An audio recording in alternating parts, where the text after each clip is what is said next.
this play. Let's go, boys. Be the hero all night. Let's go. Family on three. 1, 2, 3. Family. Good evening, Cougar football fans, and welcome back inside Lovell Edwards Stadium on the beautiful Brigham Young University campus in Provo, Utah, for some Friday Night Lights, Beehive Stage style. As tonight, the BYU Cougars play their first ever Big 12 Conference home game, hosting fellow Big 12 newcomer Cincinnati.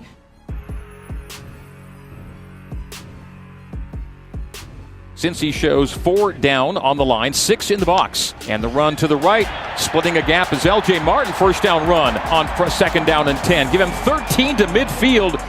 Tight formation left, wide to the right.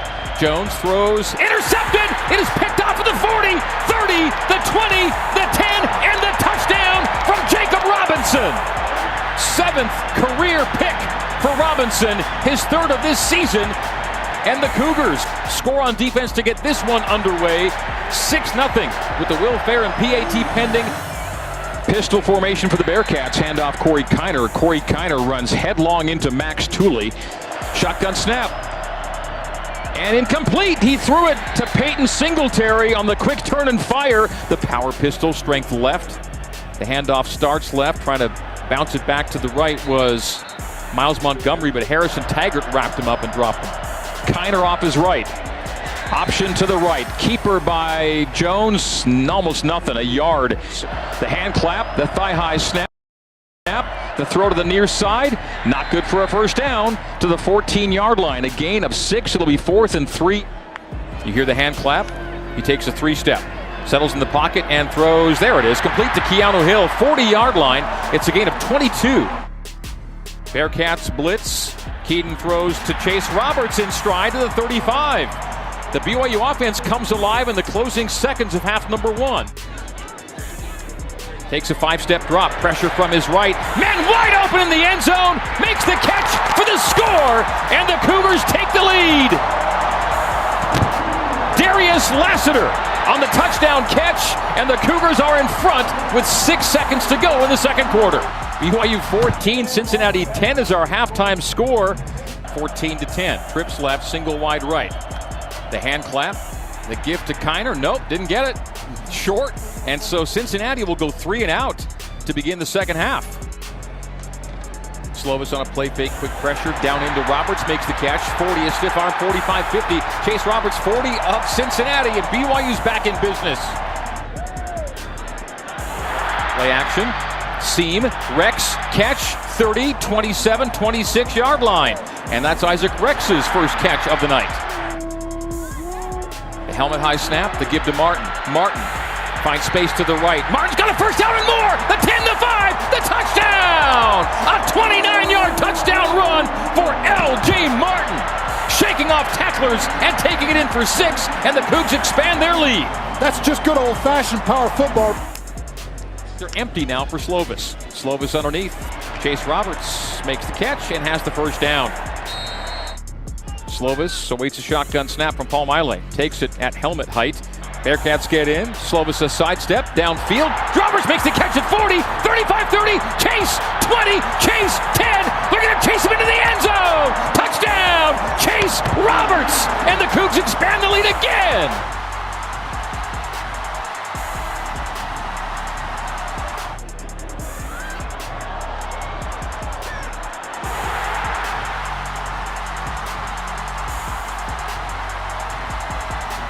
A punt in the direction of Braden Smith. Rico gets it away. There was some mild pressure from the Bearcats, and it'll bounce in front of Smith. Over his head, he touched it. It's loose. The ball is loose, and the Cougars have recovered at the 15-yard line of Cincinnati. A misjudge on the punt return. It bounced in front of Smith. Over his head, he reached to grab it. I think he touched it. It ends up being recovered by the deep snapper, Austin Riggs. Marion motions in from the right. The gives to LJ. LJ looking for the plane. The pile is pushed. In for 6. Touchdown, Cougars! Now it's 34-20 with the PAT pending. LJ with the TD. It's his second of the night.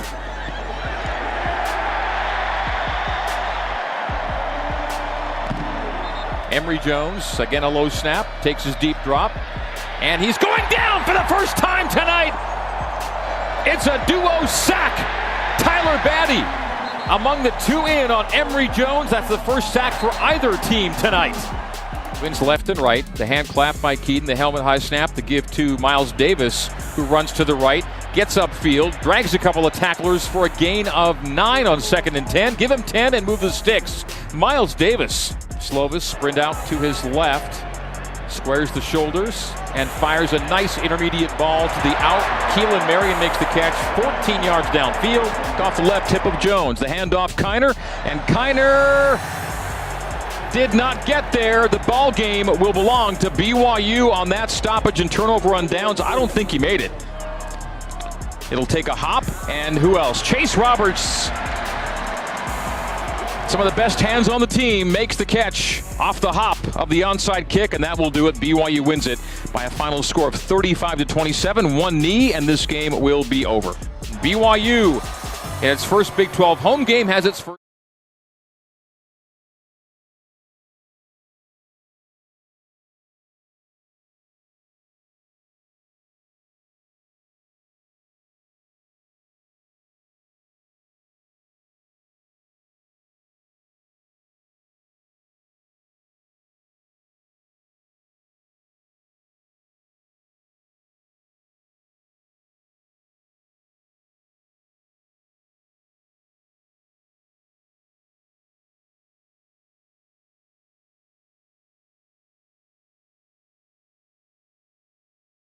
How's it going? What's going on? Good to see you. It's a Thanks fast for being weekend. Here. We'll go ahead and start with an opening statement, and then we'll have questions from the media. Thank you. Yeah, just a great weekend. Obviously, happy about the win, and after watching the film and evaluating with the staff, we know some areas of improvement that we need to make. But the one thing that I'm really excited about, and from watching the entire season, really proud of our guys, our players, our team, for the fight that they have in them. I love the physical part of the game, the aggressiveness. I also like that we knew going into this season was going to be kind of a battle every week, and especially when we get into conference, and that's kind of been proven. We've been through the transition before. A lot of guys on our staff of going from a G5, or in our case, an independent, to into a power program, a power conference like the Big 12, and so we knew that there was going to be there's going to be some things about it that were unique, and we knew that having the battle, being committed to the physical part of the game, and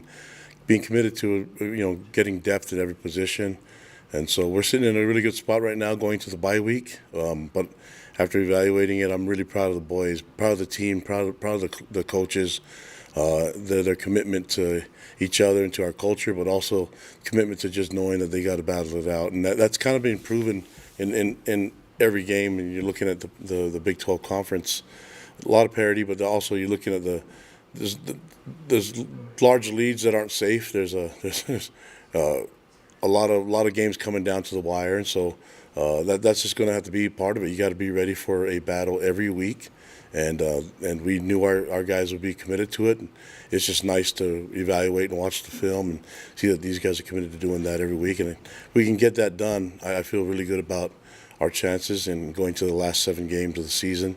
So a lot of really positive things to work on, and really excited that we can get this time to work on some of our deficiencies and work on some things that we can get better and improve our depth, develop our guys still. So it's a loaded week for work for us. The only difference is we're not playing in the game, so we don't have to go through the physical part of that.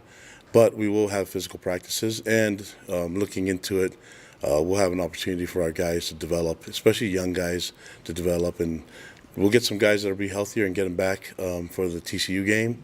So all in all, we haven't added to guys being lost for this season. We have guys that have been banged up, and then watching the film, we had guys that performed in the last couple of weeks, last few weeks, maybe not being 100%, and probably should have rested them a little bit, and so we did that. We've done that and made the decision to do that a little bit this week, and we'll see what happens when we get to the remainder of our season, starting at TCU. But right now we're feeling pretty good about where we're at, and I am feeling really good about the status of our team and the mindset that our team has going into every game. And then just really, really proud of our fans, too. I think fans done an amazing job, giving great atmosphere, great environment. Our fans are awesome, and I'm glad that they get to show it on the national stage with our student section, with The Rock, and with all our fans being, whether it's here or on the road, we have fans that represent really, really well, and I'm proud of those guys, and I hope our fans know how much we love and appreciate them. And we're really looking forward to the next game. Unfortunately, this one's a bye, but we'll get ready and make sure that we're ready to roll by the time we head out to Fort Worth. So, any questions you guys may have, I'll take them now. All right, we'll go ahead and start with Jared Lloyd and then Mitch Harper. Kalani, after every game, basically, you've said that you don't feel like the team's been able to put it all together quite yet. You want to see that happen. Is there any way to quantify how close you are and what needs to happen to get that, that last gap closed and be able to put together that complete game you're seeking for? Yeah, but I think for me, it's like seeking the perfect game. I don't know if that's ever going to happen in football. It's all the plays going our way the entire game. I like to see it. That's what we're striving for. But the commitment to doing that is one thing. It's not just in the game. It's what are you doing during the week? Are you committed to your nutrition, to the advantages that you can find any which way? Are you trying to find the ways to be focused and just trying to get better at every practice, every rep? And so that's we have guys that are improving in football and their football IQ, and even in our system that aren't getting reps. And you can see it when they have an opportunity to play. And so when guys aren't able to go, we had young guys step up and fill in really nicely, and that's a lot of different positions. And right now we don't have to call on a bunch of guys, but we know that we can if needed. And as we look to it, the practices this week is kind of maybe test our guys and see how far they've come in the last 5 weeks. We know what they did in fall camp, and maybe there could be some really interesting battles for competition, for playing time throughout this week. Now that guys are battling the injury part and they're trying to get to 100%, and there's guys that are at 100%, and maybe they lacked a little bit of experience or maybe knowledge of the system, of the scheme, and now we're at the point where there's not a lot of newcomers. Everybody kind of knows a little bit more about what we're trying to do in all three phases, and now let's see what we can do with the competition now.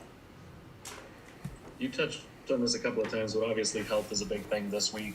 Any updates injury-wise, and how do you feel overall health of the team is at this point? Yeah, we like I mentioned before, we don't talk about injuries unless they're season-ending, and so that's a good sign. We're still looking at getting guys back. I think there's a good number of players that could come back for the TCU game, and then there's some that will probably take a couple more weeks after that. But I think for those that have got hurt in the last couple weeks, there's a good chance that they could all come back by TCU.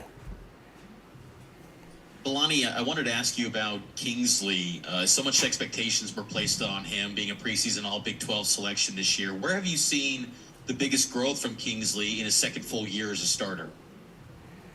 Well, Kingsley's always been a great athlete, and I think moving, he went to the right tackle side and then moved over to the left. He could play any position. He could play a lot of positions on the team, So I just like his mindset. I like where he's at. I think, we want to be able to get more plays on offense so we can get guys like Kingsley rolling and doing what he does best, which is be physical at the line of scrimmage. And so that's the focus. I've been pretty pleased with everyone. And their commitment to getting better, and Kingsley's one of them. But he's leading the way. He's one of our captains, and I've been really pleased with the entire team. But yeah, he's done some good things. I don't think Kingsley's really worried about his individual accolades. I think he's concerned more about how he can help the team and how he can help the offense. And I wanted to ask about a defensive player in the trenches, Tyler Patty. He was a player you were excited about his potential when you signed him out of high school. What's working for him in this new scheme, and your thoughts on how he's progressed this year? Well, the versatility that we can do with him. He's big and strong and fast, and we could do a lot of different things with him. But he's also athletic enough to drop in the zones if we need him to, or play some man coverage. And so I think Jay's done some really unique things and some creative ways to get our guys in the best positions to highlight their skills, but also helps our team giving different looks. And Jay's got a lot of stuff in the defense, and we are not executing at the level that I want us to be, and Jay wants us to execute at a higher level too. But it's good to have good athletes like Batty to utilize the skill that we have on the team. And I think he can do a lot of different things. We know he can play DN, but there's a lot of things that he can do to help us, and the versatility helps us to be able to use him in so many different ways. Thanks, Mitch. We'll go Kevin and then Jay Drew. Hey, Kalani, you kind of mentioned it a little bit earlier, but some of the leads that were lost in the Big 12 this week, and then TCU obviously loses. Just in your assessment right now, how wide open do you think is the Big 12, and how much did you get to watch of it this weekend? I got to watch a lot of the games, especially because we played Friday, and so watched all the games and watched conference. So it was a great weekend. Watched some NFL football, but in the Big 12, in terms of looking at the games that they're battles, and it's been that way even before we got into the conference. There's parity in the conference, different teams playing for championships, everybody playing like they have a chance to get into the championship, which they do. So everyone controls their destiny right now, and so that's a really competitive conference, and it's really exciting for us to be part of that. So looking into this, and you watch the film, it's like there's great coaches all across the conference, great talent, and so everybody has a chance, and that's I just want to make sure that we have a chance too. That's my job, to play to that standard and elevate our play, and hopefully get us playing at a very high level. Well, through 5 games, who are some of the guys that in your mind have been kind of surprises? I mean, obviously LJ Martin's a huge one, but any other guys that kind of maybe you didn't see the production that they're giving you when the season started? No, not a lot of surprises. I think we've been around long enough to know that we have some good talent, and predicting and projecting where guys can perform and how they can do it. I mean, we told you guys about L.J. Martin before he was doing what he's doing, so that wasn't even a surprise, So I believe A-Rod and other coaches have been singing his praises from the beginning.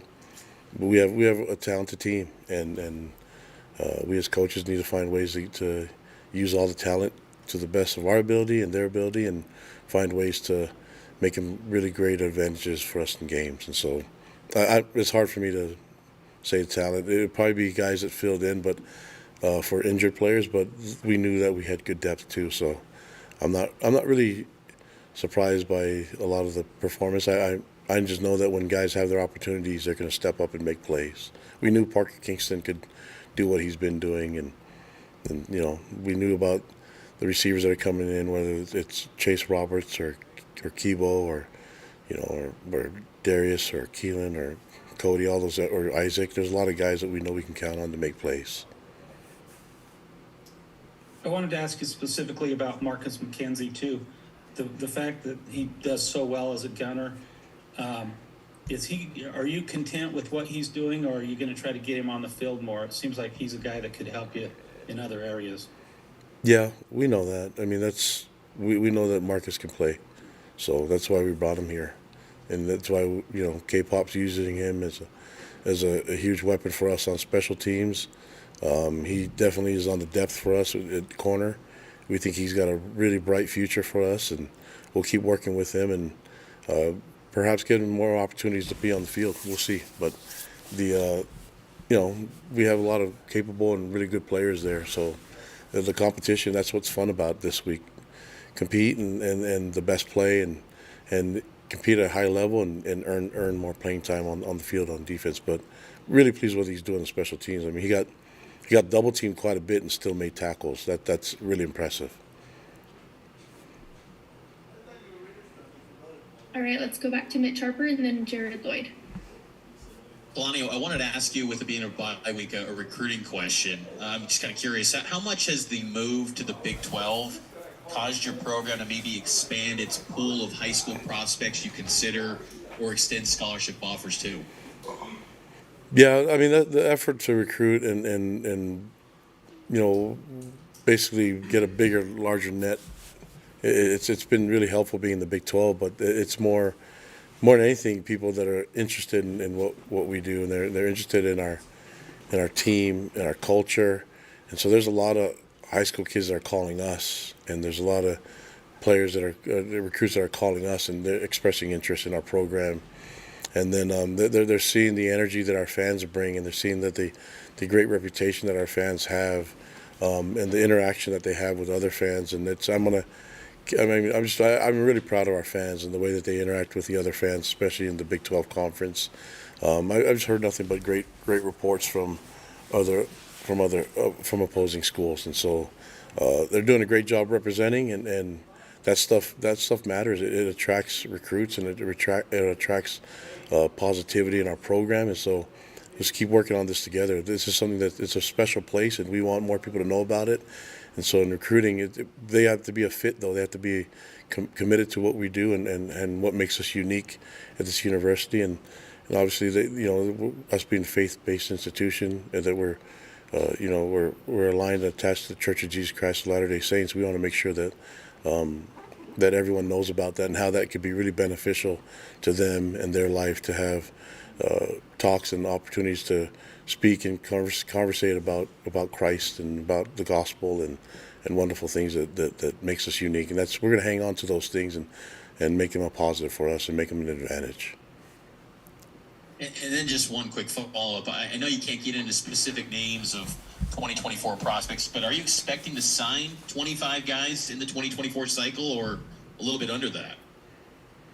No, I think the hard part, Mitch, is when you're trying to forecast who's going to the league and things like that, and who's graduating, the attrition and the retention of guys coming and going. That's always going to be what we adjust to. So we have a good bulk of recruits that we have committed that we really like, and then there's others that we can add to it. So really, that's all depending on how much space we have on our team and how many guys are returning. Kalani, you talked about guys going to the league, and obviously some successes this past weekend. You got to watch some. You talked about seeing a little bit of pro football. What does that mean for your program when you have some of your former guys, having standout performances and kind of bringing that attention to their BYU roots? Yeah, I mean, it's great for us, but that's part of my job. Part of my job is to get these young men to realize that they can play at the next level, and they can do it with the values that we have and in alignment with the things that we do at this university. So they can do all those things and then get a great degree and work hard in the academics here and open up new treasures of talent that they have. And it's not just on the football field, but you see the guys that are out there doing their thing. I'm hoping to add to it. That's my job. And my job is to get these guys to be the best versions of themselves. And that's in football, but that's also in life. I want them to be the best sons, brothers. And, we have great future husbands and future dads here. I can't wait to see them accomplish so many things. And so, obviously, I want them to accomplish their dreams. And it's not just football, but the NFL, trying to get them there, that's part of it. I want to talk about it often just as much as I talk about their responsibilities as a father and a husband when they get older. So that you can talk about all that together. And here we can talk about the gospel, talk about math and science and geography, all that stuff, and talk about football. It's one of the few places that you can do that openly, and we have guys of other faiths that love being here. They can worship their religion and become best versions of themselves spiritually, physically, and mentally.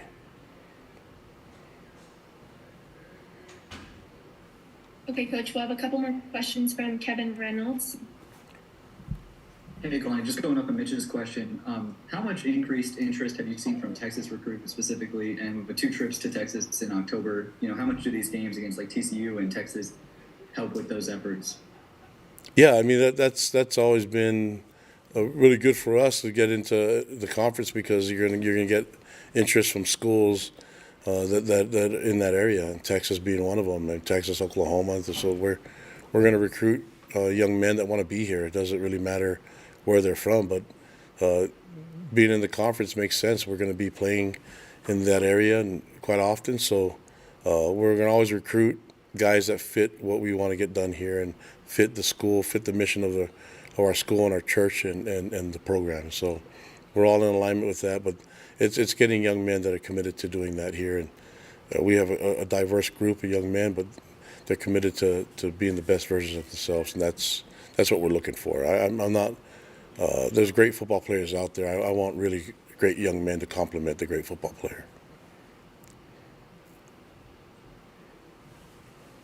Okay, Coach. Looks like that's all the questions for today. Thank you so much for your time. Thanks, guys. You up, C-Pay?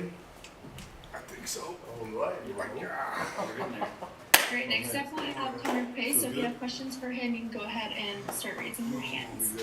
Joyful.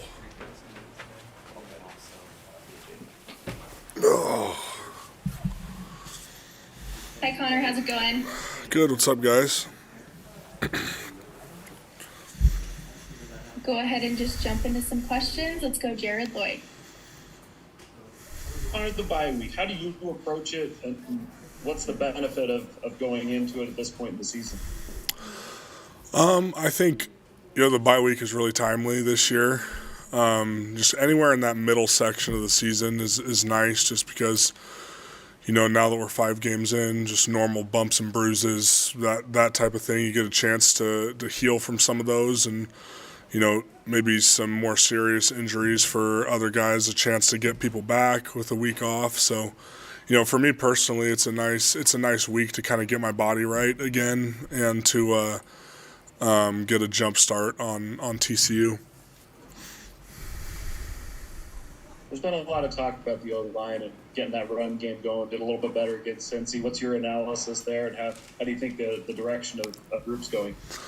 Well, I think we definitely took a step forward in the Cincinnati game, because that was the best D-line specifically, and probably the best front seven we'd played so far. And I thought early in the game especially we were doing a really good job, opening lanes and getting LJ the space he needed.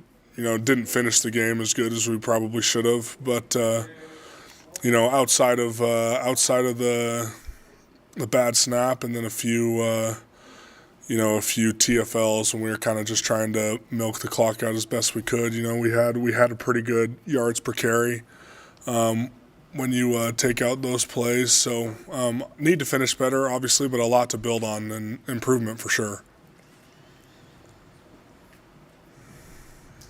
Go ahead, Sean Walker.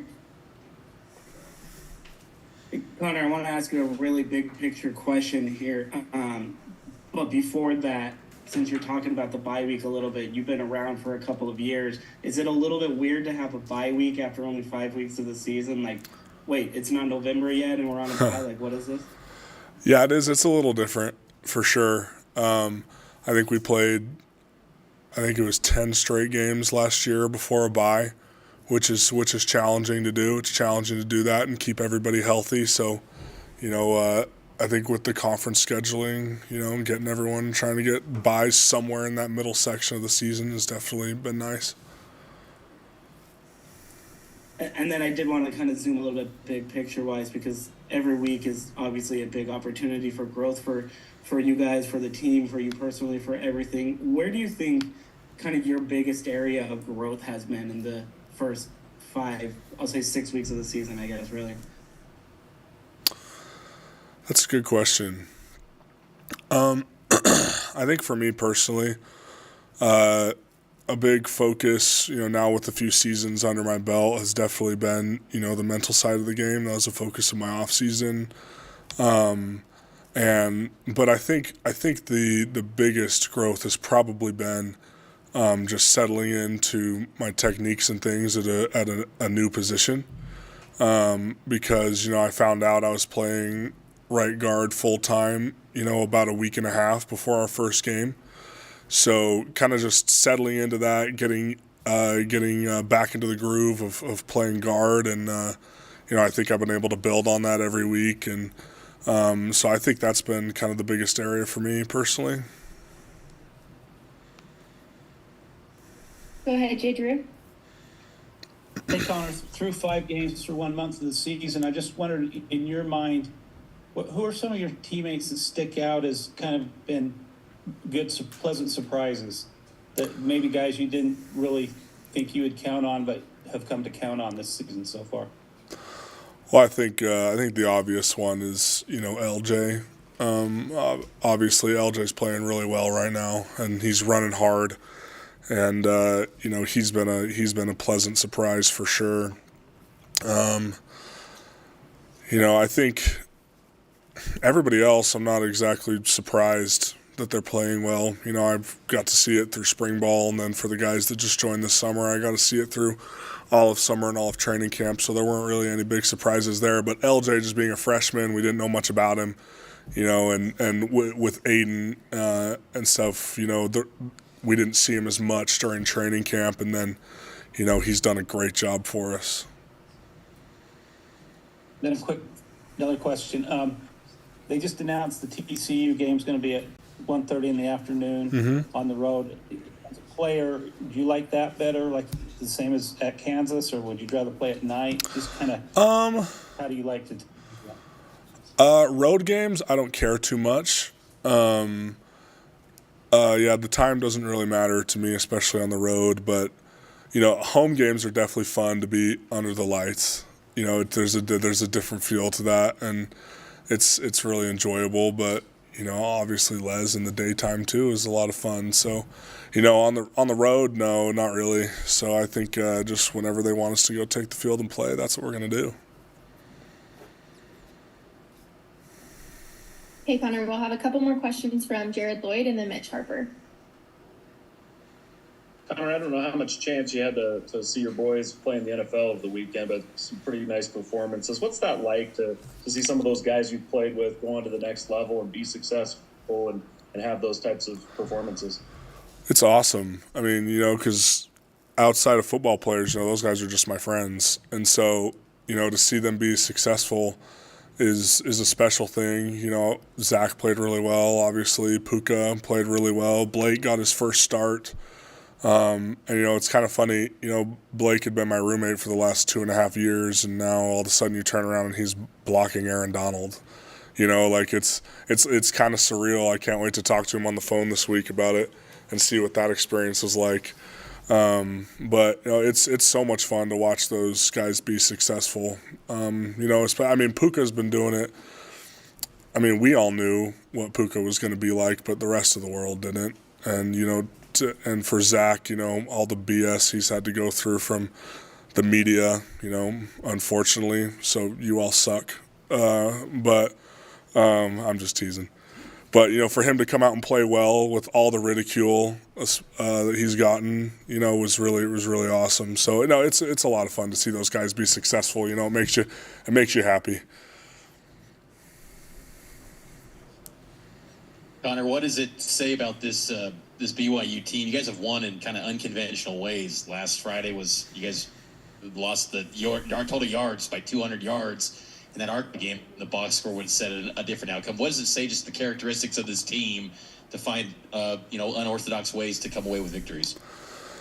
I think we've been timely in when we've played really well during the games. I think when we've needed it most, we were there to kind of pull through, with the exception really of Kansas. Other than that game, when we've really needed it in those crunch time moments, we've been able to come through, whether it was offense, defense, or special teams. There were big plays in all 3 phases and really all 5 games this year. And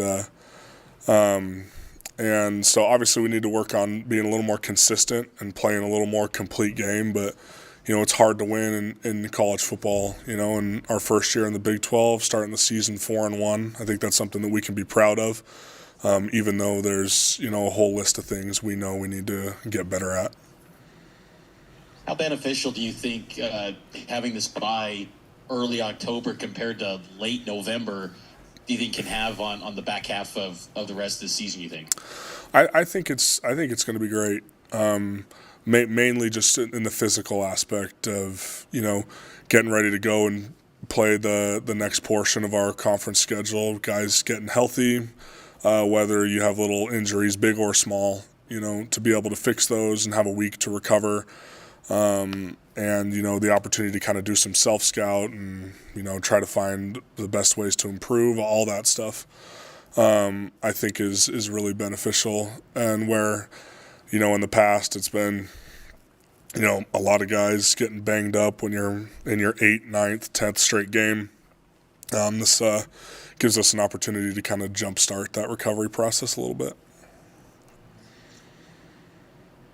Okay, Connor, looks like that's all the questions for today. Thank you so much for your time. Sweet. You guys were easy today. Have a good week.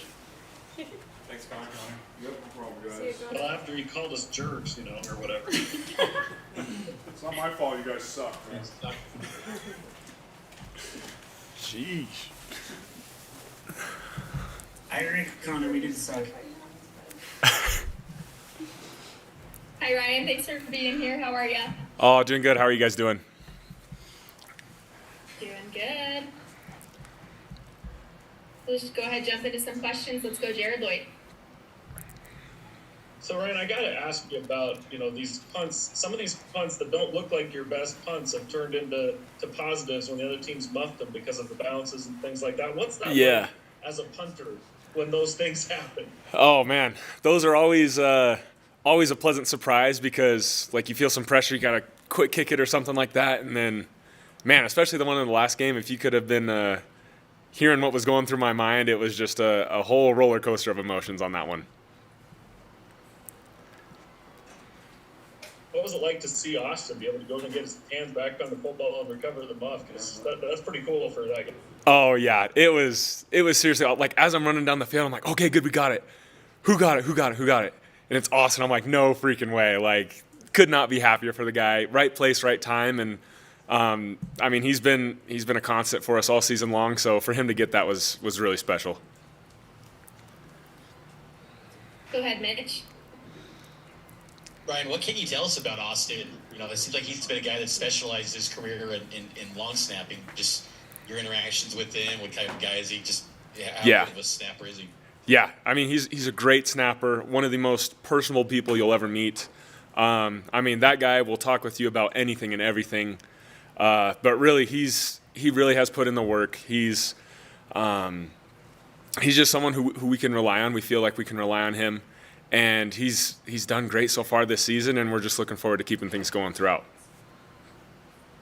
How do you feel a bye this early in the season compared to years past where it was late November bye weeks? Yeah. How do you feel like this maybe help you and the team?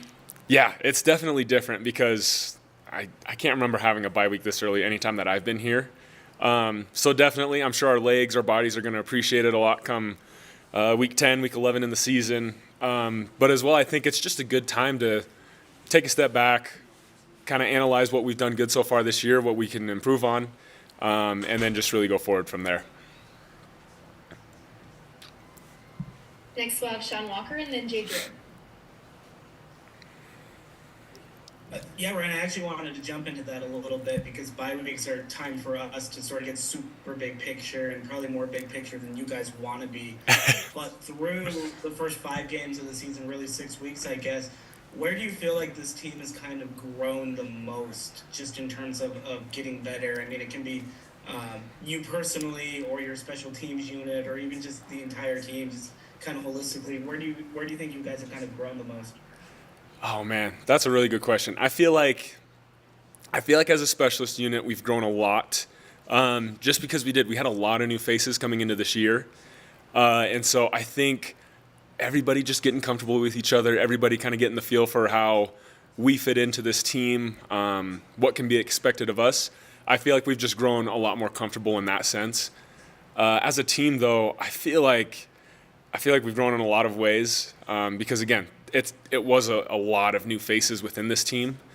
And just to be able to kind of see, okay, these are what we can expect from these guys. And then I'd also say just that overall, just that kind of mentality, like, okay, no matter what it is, no matter how ugly it is or how pretty it is, we're going to find a way. I feel like we've grown a lot in that sense because if you would have told us kind of this is how our team would be at this point, I think we would have been surprised, but I think we'd also be absolutely happy with where we're at.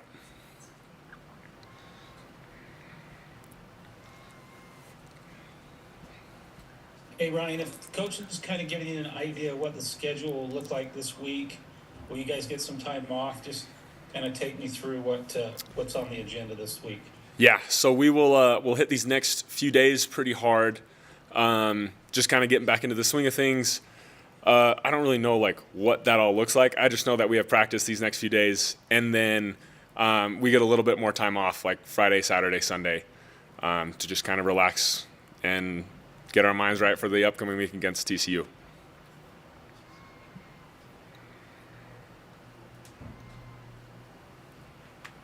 Go ahead, Ron. Yeah, Ryan, it looked like you had a moment with Nathan Fletcher before the game. I just wanted to know, did you guys talk at all leading up to that game? And what was that like going against another guy in the conference? Yeah. That's just, just as a punter as you are, even though you're the better one, of course. No, I think he's a heck of a punter, and it's fun. You just kind of have a bond as specialists. Like, we all know what each other goes through. We know what the job is like. And so we were just kind of catching up, just saying, like, hey, best of luck to you, like, having a great year so far.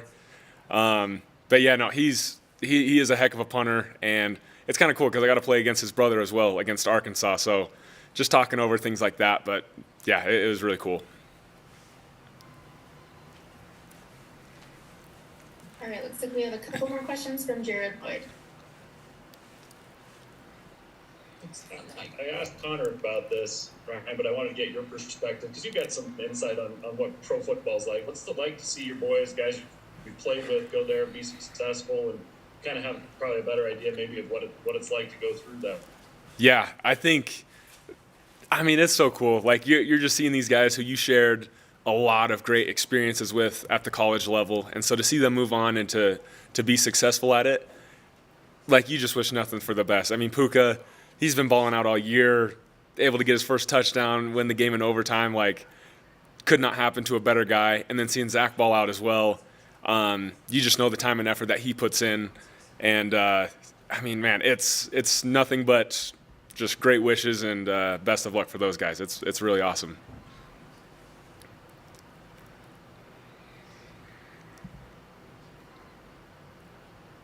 Okay, Ryan, looks like that's all the questions for today. Thank Alrighty. you so much. Thank you. Thanks, Ryan. Thank Have you. a great week. Thanks, Ryan.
AJ, it's the bye week. So how do you approach that? What do you want to get out of that? You've been through these before, so what's your experience told you about bye weeks? Yeah, just get guys healthy. Make sure that we feel good, kind of going into the following week. But that's kind of the main thing, just recovery, and then even get an early jump on the next opponent. So. Played a couple of physical games and had some ups and downs last couple of weeks. What's your analysis and what needs to be worked on this week to be ready for TCU? Yeah, I think we just need to be more consistent, on our side of the ball. Just, I think we do a lot of good things, and we just need to keep that consistency throughout all 4 quarters. AJ, what do you feel this defense can hang its hat on week after week that you guys know is going to play out on the field each and every week, regardless of the opponent? Yeah, I know the guys come out every week and just play hard. That's the bottom line. Like, we go out there and, just run to the ball, with a relentless pursuit. And, that's just kind of been the consistency about throughout the, past couple of weeks. We just got to clean up, some of the stuff on our end, just from the technical side of things. How impressed were you with Harrison Taggart getting a 10-tackle performance in his first career start? Yeah, he's awesome. I kind of knew that. We knew that just going in because how hard he prepares and practices.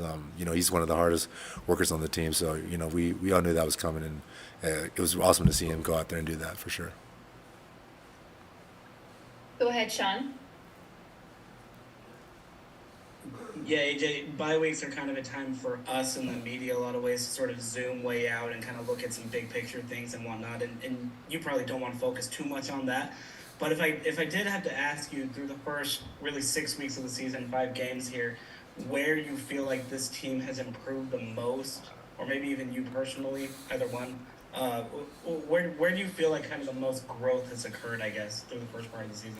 Yeah, I mean, just defensively, and even the linebackers, I think we've just progressed, just, communication throughout the whole defense, just help make sure that everyone's on the same page. And, that's kind of the biggest thing. I think when we're all on the same page, I've said it before that, we can be really, really good. It's when, we kind of do our own thing that, things kind of don't go our way. But, I think that's just the biggest thing, just cleaning up the little things week to week. And, I'm excited to just continue to, go forward. And then, has anybody on this team surprised you at all with kind of just the way that they've started the season in particular? There's so many guys. It's so hard to kind of just pinpoint one exactly. I think everyone's just done a really good job of just, buying in and, just working as hard as possible, honestly. Go ahead, Jared. AJ, I know you guys are focused game to game and, on this season. How much do you think about the next level and those opportunities or potential that might be there? We've been watching some of the former BYU guys have some success this weekend, and I just wonder how much of that is on your mind as you go through a season. Yeah, occasionally I do, but it's so hard to focus, especially when weeks are flying by, and you're just trying to just focus on the week to week and the next opponent, and days are flying by, and we're already at the bye week. I feel like we just started the season. I feel like I just got here, you know what I'm saying? So the time is flying, and so it's honestly hard to think about anything else but the season and kind of just the day to day. AJ, from past experience, these bye weeks, how much of an advantage do they give you over a team that's playing the week before like TCU is? Yeah, I mean, they're huge. It's just, personally speaking, I think you're able to just, kind of recover and just, feel fresh for that following week, especially when you've had a couple of tough games previously. It just, helps the guys just, recover and then just, be ready to go, especially when a team is playing, that week. So I think it's a huge advantage. And does it give you kind of schematic advantages as far as preparation, knowing more what they're going to do than they'll know what you're going to do? Right. I mean, you obviously get an extra week on them than, they do on you. They have to focus on their opponent this week. But so it's obviously definitely a huge advantage on that part, just having the extra time to prepare and game plan for sure.